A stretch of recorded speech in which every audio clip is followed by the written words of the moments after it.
everybody, MatPat here. Pop quiz.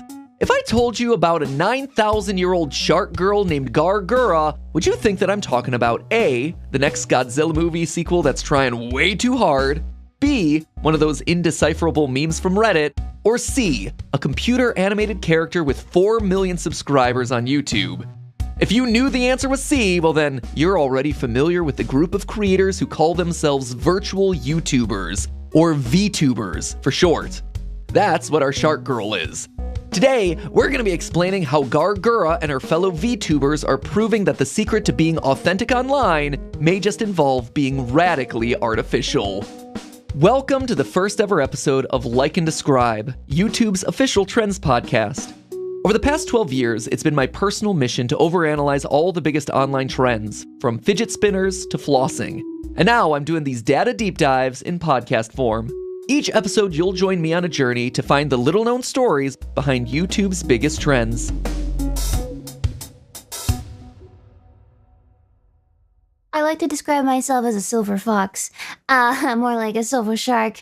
I have blue highlights, blue eyes, sharp teeth. Very cute if you ask around, but that's just what I've heard. That's a description of Gargura, straight from the shark girl's mouth. The boring definition of VTuber is that they're computer-animated characters brought to life through motion tracking software that follows the movements of a real human being. The more intriguing reality, though, or I suppose unreality of it all, is that VTubers do everything a typical creator would do. They sing, they play video games, they live stream, they do ASMR and collaborate with each other. The only difference is that they're fully animated characters, usually drawn in the style of Japanese anime, and often coming packaged with elaborate lore, hailing from the halls of Atlantis as Gargura does, finding powerful magic books, or rising from the ashes of a phoenix. In the last year or so, it felt like my recommendation feed was exploding with dozens of these new virtual faces, and I started to wonder, is that just me, or has something happened to make these animated online avatars become so popular? I knew I needed to hear from my old friend Ernest Petty, the Trends Insights lead on YouTube's Culture and Trends team. All day, every day, you can find him following and researching global trends, so he knows a thing or two about the online world. And Ernest confirmed that it's not just me. VTubers have in fact exploded over the past couple years. Here's Ernest. Despite the fact that VTubers may seem new and novel, they've actually been around for quite a while. If you go back to 2017, which was the first full year of VTubers being in existence, there were about 16 million views of videos related to the topic of VTubers. And the following year, 2018, that number jumped to over 400 million views. And we're at this point now where there are over 1.5 billion views of videos from VTubers every single month. But all these stats left me wondering what drove their recent spike in popularity. I'm assuming 400 million people didn't simultaneously start seeking out VTuber content out of the blue. Ernest says the pop culture industry of Japan has played a major role.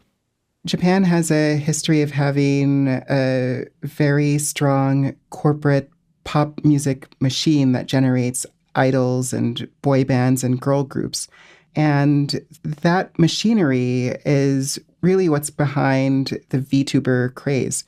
Instead of taking someone off the street and turning them into a pop idol, they can create pop idols out of computer graphic imagery. More on that later. But first, Ernest's comment reminded me instantly of Hatsune Miku, a Japanese pop star who also happens to be a digital being. She's a Vocaloid, or voice synthesizer software, represented by a 16-year-old anime girl with long turquoise pigtails. Some of you might recognize this banger, Lucky Orb.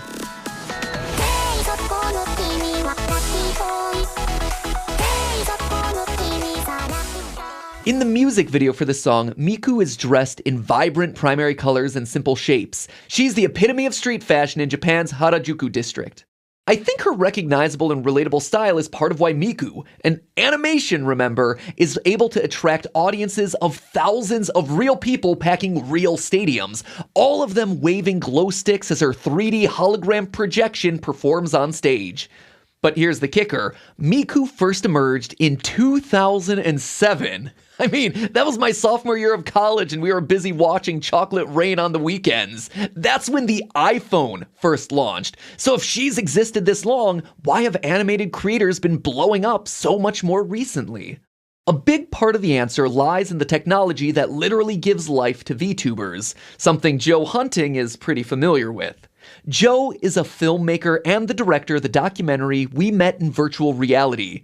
He actually showed up to the interview as his avatar, Little Poe, a kind of rosy-cheeked happy Boy Scout.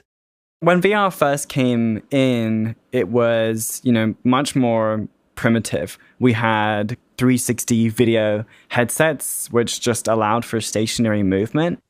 I can attest. Back in the 90s, the avatars in VR games were blocky, fuzzy graphics. I still remember my first VR experience, going up to the Science Center in Cleveland, Ohio to see their special limited-time VR exhibit. They had this massive rig set up down in the basement, a special stage with railings all around you and a heavy black headset, connected to a tangle of thick wires mounted from the ceiling. I had to wait in line for nearly a half hour just for 2 minutes inside of this thing. And once I was in, all I saw were massive purple pyramids off in the distance meant to represent mountains. As I looked around, the thing moved at what felt like 10 frames per second. And you know what? It was awesome. I had been inside of a video game. My 11-year-old mind was sufficiently blown. But since then, VR brands like Oculus, HTC, and Sony have made huge technical advancements. Characters and environments now look way more realistic. The gear went from those big, beefy headsets to ones that allow for smoother and more realistic head and eye tracking. There are even new controllers that can track your fingers so the avatar waves and points at the same time you do. At the top of the line are full body motion capture or mocap suits, the kind that you find on movie sets. The fanciest systems can cost upwards of $15,000, but there are plenty of more affordable options that can do the trick. Here's Joe walking us through his setup. Right now, I am wearing a headset on my face, a big VR headset, 2 controllers, and I've got a tracker on my hip, and then also 2 trackers on my feet that is allowing me full body immersion in this space.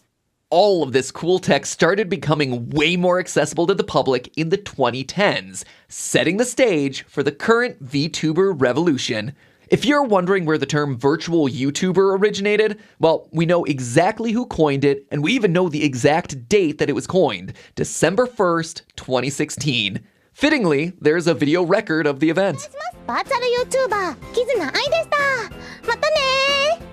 That's Kizuna Ai, an anime schoolgirl with long brown hair and blue eyes, introducing herself to the world, and she was something new. But how exactly? There were virtual creators long before Kizuna, so what made her so special? Ernest explains it this way. Kizuna Ai is the first VTuber to be self-aware that she was a VTuber. This is the ultimate kind of collapse of the gap between the digital world and the real world. Kizuna didn't just perform or act like a real entity, she was conscious that she was not a real entity, which gave her, ironically enough, more credibility as a creator. Kizuna interacted with her viewers. She made Q&A and discussion videos, and her content got her over 3 million subscribers. But we're just talking about one creator in Japan. How do you go from that to a worldwide phenomenon? Japanese talent agencies like Niji Sanji and Hololive Productions saw an opportunity to grow brands in this new world of virtual entertainers. They started creating and representing VTubers, designing their avatars, developing their backstories, and handpicking the content creators who could captivate an audience. Motoaki Tonigo heads up Cover Corp, which runs Hololive Productions. We reached out to Tonigo through a translator to learn more. We have 71 talent with us, and they're located all over the world. And subscribed to their channels is a collective total of 70 million subscribers. In Japan, we targeted mainly people who liked anime, people who liked video games, and we were able to do that with the overseas market as well. Now with the support of real infrastructure and financing and marketing, the VTuber population started to boom. and go global. VTubers sprung up speaking English, Indonesian, Korean, Spanish, even Tagalog. In 2021, Hololive Productions debuted the Holo Council, its second generation of English-speaking VTubers. It got more than 15 million views in its first 10 days. Asian countries are still the dominant birthplace of VTubers, but their fan base is becoming more and more global. I wanted to get a better idea of where all of this VTuber audience growth was coming from, and thankfully Makoto Mayoko was able to share more insights. She's another trend tracker at YouTube, where she keeps watch over Japan's video culture. If we look up videos related to the topic of VTubers, 24% of views came from outside Japan in 2018, but in 2021, 65% of views came from outside Japan. So what she's saying is that in just 3 years, the percentage of traffic coming from outside Japan almost tripled. Clearly, this isn't just a Japanese phenomenon anymore. There's definitely something appealing about VTubers no matter where in the world you live. And that's really the heart of the matter here. The question of what's so magnetic about creations that are, if you want to be cynical, just really cool cartoons. I wanted to learn more about why fans are so crazy about VTubers, especially outside of Japan. So I chatted with Dave Cherry, aka Data Dave, a content creator who joined the VTuber fandom relatively recently. Can you give me an idea of kind of the slate of things that you've seen, or kind of like the wide range of characters that you've reacted to? Oh, I've seen so many. I've seen a Demon of the Overlord. I've seen a detective. I've seen a shark person. Man, a Death Reaper that raps. I think the funniest one I've seen is I've seen a toaster. It turns out that Dave first got hooked about 1.5 years ago when he came across VTubers who spoke his language, English. That makes sense, right? No matter how magical they may seem, it's hard to relate to a character that you can't even understand. But what kept Dave coming back wasn't just the novel wackiness of talking sharks and kitchen appliances, it was the deep backgrounds that came with them. It's the extra layer of the fantasy and the amount of lore that goes behind it. Of course! I mean, even actual human beings don't become real to us until we start to understand their story, where they came from. But here's where things get interesting, where our exploration actually goes a level deeper. The fans are only half the story. Hello, my name is Gargura, and I am an English-speaking VTuber for Hololive. Yep, cue the Jaws music, my friends. Actually, don't, because that'll get us a copyright flag. Anyway, that was her royal sharkiness, Gargura, the most popular VTuber in the world right now. According to her lore, she's more than 9,000 years old, hailing from the lost underwater world of Atlantis. Gar joined us alongside Mori Calliope, the rapping reaper that Dave mentioned. Now, the interesting thing about these VTubers is that the human and the character are one and the same. For example, Gargura describes herself as a silver shark, and she describes her first time singing live for her fans like this. Last time I sang in front of anybody was in front of my mother years ago, and probably against my will. So I started it up, and next thing I knew, I had 120,000 people watching me sing live from my bedroom, which to this day absolutely blows my mind. Or take Calliope. When asked about herself, she shares her lore, that she came from the underworld after learning to be a reaper under the big Grim Reaper himself. But she decided to quit the reaping business because medical advancements here on Earth were keeping a lot of people alive and hurting business. Instead of incinerating souls in the real world with my scythe, I get to do it through, I guess, stealing people's souls with my music and my gameplays, which I'm terrible at. And here's why she likes being a VTuber. VTubing kind of offered this unique situation where I can totally unabashedly just be myself and not worry too much about what I look like, and I can just do the things that I want to do. If all of that sounds familiar, it's because it's the latest iteration of a reality that's always existed online. Anonymity liberates personal expression.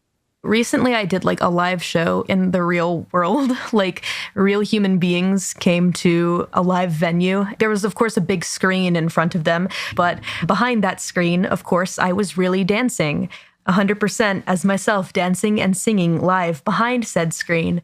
Here's the rapping Reaper living up to her name at that concert. Thought so. Make no mistake, these are killer vibes. I don't take breaks cause I'm taking lives. Die by the side, that's the highest honor. Run hide, drink strider, goddamn gone. Or I can play the game by the rules till I lose it. Grab mainstream rules, right, I'm ruthless. Grab a little auto-tune and then abuse it. 2 clicks, beep, boop, sounds like music. The value of anonymity online is something I heard come up a lot in the interviews that we did. Data Dave expresses it like this. It's bold to put yourself out on the internet and people can see you all the time.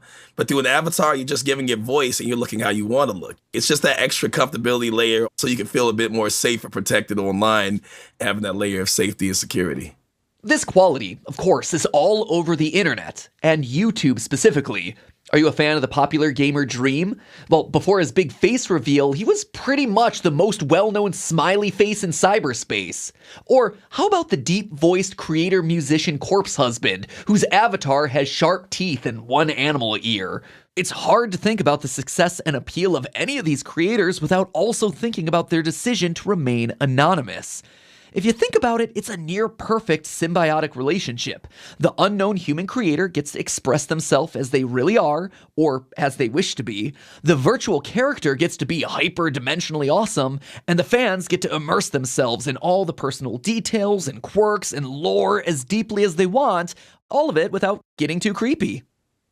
And now we're at the part of the story where I, MatPat, keen observer of internet trends, stares meaningfully off into the distance and intones, but where is all of this going? Seriously, it's a pretty good question. If you're in your teens or 20s, you know that the digital world and the real world have been blending nonstop for a while now. Your entire lives, even. Ernest puts it this way. We still think of them as separate places, but we spend most of our time online.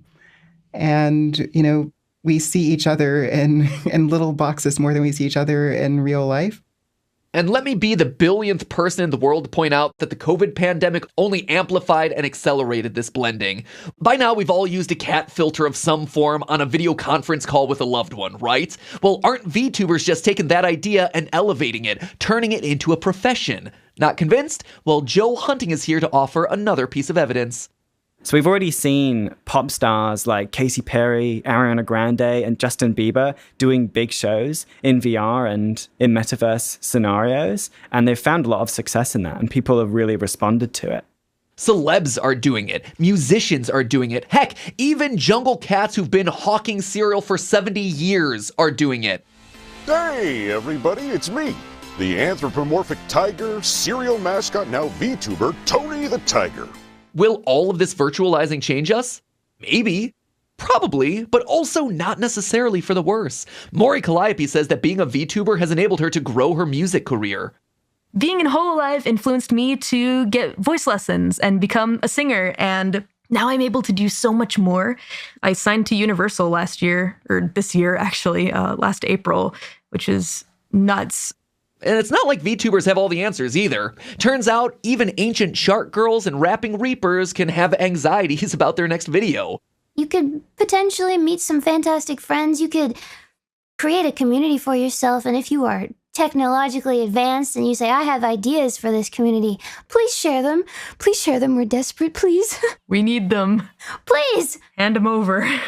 As for me, this little journey amongst the VTubers has given me a lot to think about. And also worry about. I mean, I've hosted shows for the last 12 years as an actual human being. It feels pretty outdated at this point. Maybe I should just jump ahead of the curve and let an AI deepfake take over. So while I debate my virtual future, I'll leave you all with a bit of wisdom that I found in a comment thread for one of Hatsune Miku's videos, coming from a fan trying to explain why fakeness is a virtue. English clearly isn't the commenter's first language, but that's actually what gives his point its poetic oomph. Here's the comment coming from Suranut Usawasat Sakorn. People may ridicule Miku for not being real, for the sound being unrealistic, for the animation being too flashy or anything, but that's why you're lucky. You know that virtual singers do not need imitate human singers. You know that animations don't need to imitate reality. You think differently and you have a dream, and that is why you are lucky. Thanks for listening to episode 1 of Like and Describe, YouTube's first official trends podcast. I'm MatPat. You can find out more at yt.be/likedescribe. That's yt.be/likedescribe.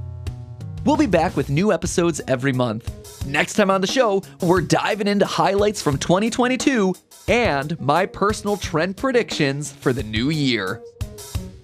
Like and Describe is produced by Chris DeCesar, Brian Farnham, Rachel Pena, Amanda Olszewski, Emily Shaw, Rachel Pilgrim, and Regina DeHeer. This episode was edited and mixed by Zach McNeese. Editorial support from Peter Breslow with fact-checking by Mayacel Spotted Elk. Japanese translation by Daniel Singer. Special thanks to Kevin Alaka, Ernest Petty, and Makoto Mayoka. Our theme song is by Megan Bagala. See you next time.